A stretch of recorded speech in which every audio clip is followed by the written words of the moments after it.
Ang problema mga kasama hunter sa pagong na ito, ano talaga to, underwater.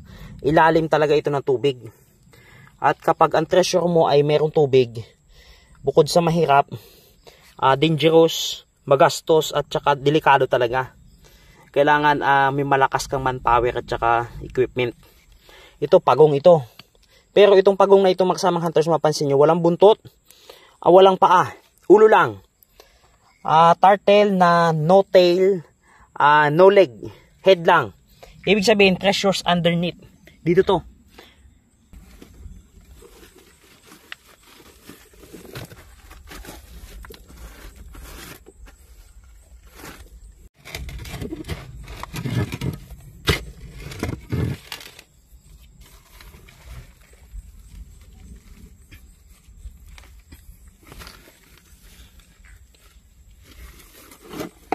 Medyo matigas ano. Matigas talaga mga kasama hunters. Hindi kayang rungiin ng ano eh. Kayang pilipitin ng bareta.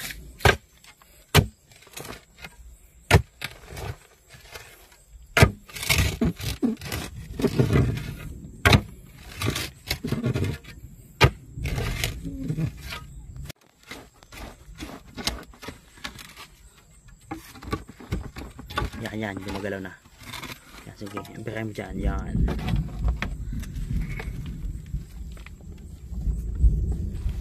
Yun! Grabe, napakalaki mga kasama hunters.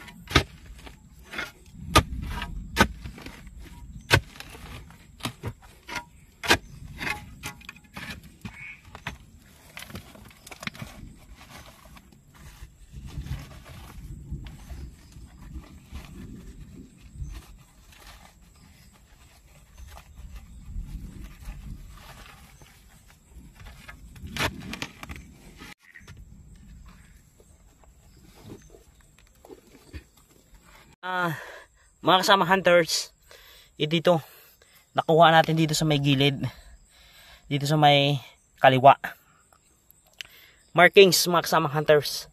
Ayan o, kung inyo makikita, turtle, pagong. Pero sa ating obserbasyon, yan, magkasama sila yan. Pero naunang nakuha ito mga kasama hunters, kaysa dyan, ito ang posisyon niya nakapadive, tama ba? Nakapadive mga kasama hunters po baba. Kaya, sana yon. Ayan. Yan o. Pagong mga kasamang hunters yan, pag isilipin yung maigi, pababa, downward. Pero ang pagong, isa sa mga pinakamahirap talaga ito na markings. Bakit? Ito ay treasure underwater mga kasamang hunters. Sa tubig talaga ito. At hindi rin nakapagtataka dahil itong treasure site natin ay malapit sa tubig. Actually, dito sa kabila nito may sapa na. Kapag tag-ulan napakalakas, pero pag tag-araw medyo patay. Yan o, kita nyo po, tingnan natin, medyo iangat mo konti yan. Itong pagong na ito parang walang paa, malinis ang tagiliran eh, buo, pero yung ulo nya medyo patagilid no, may pinopoint eh.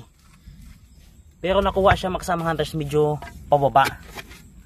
Yan, dyan siya nakuha mga kasama hunters, sa may sulok na yan, dito sa may left side ng ating hinuhukay.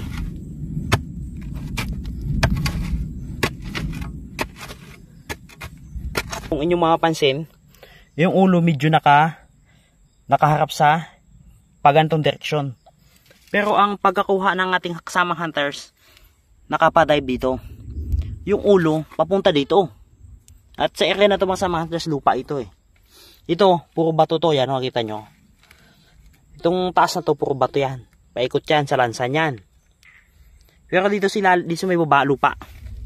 At yung ulo ng pagong papunta dito sa may lupa na ito, sa part na to. Tapos bago nakuha itong pagong na ito mga kasamang hunters, yan. Nakakuha tayo dito ng isang ito, heart. Medyo heart shape na bato. Ayan. Dito sa taas nito. At kung makikita niyo sa mga video natin ng nakaraan, dito nakuha yung bote na blue. Siguro mga ilang feet lang ito, mga nasa, kasi nakahukay na tayo nasa 1 feet mahigit eh. Siguro mga nasa 5 feet pababa. Yan, dito. Sunod-sunod eh.